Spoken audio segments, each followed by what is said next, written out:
Les antibiotiques, c'est pas automatique. Cette phrase, provenant d'une campagne lancée par la Sécurité sociale au début des années 2000, a marqué nos esprits au moins autant que... Les produits laitiers sont nos amis pour la vie. Bonjour. Mais qu'est-ce que cette phrase implique vraiment au point de lancer une campagne de sensibilisation? Eh ben on va y répondre en 99 secondes.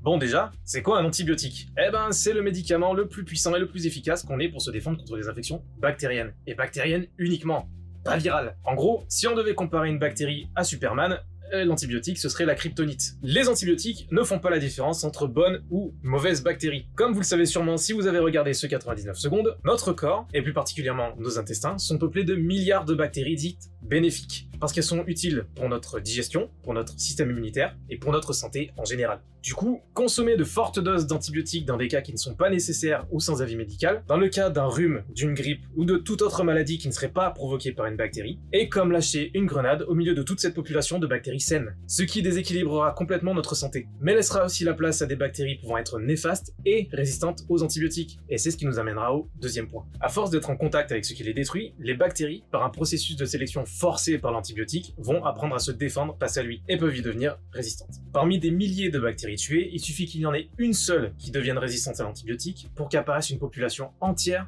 de bactéries devenues résistantes. Je vous laisse donc imaginer ce qui arriverait si une bactérie provoquant une maladie très grave devenait résistante.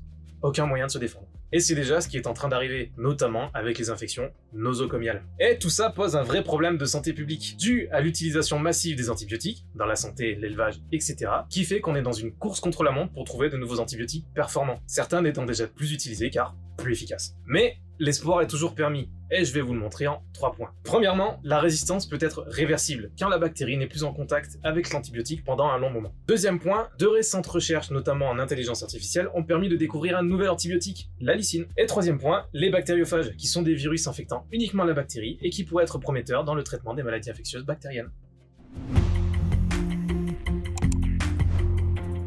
Capacité de trouver des antibiotiques performants. J'ai complètement improvisé cette fin de phrase. Théâtre.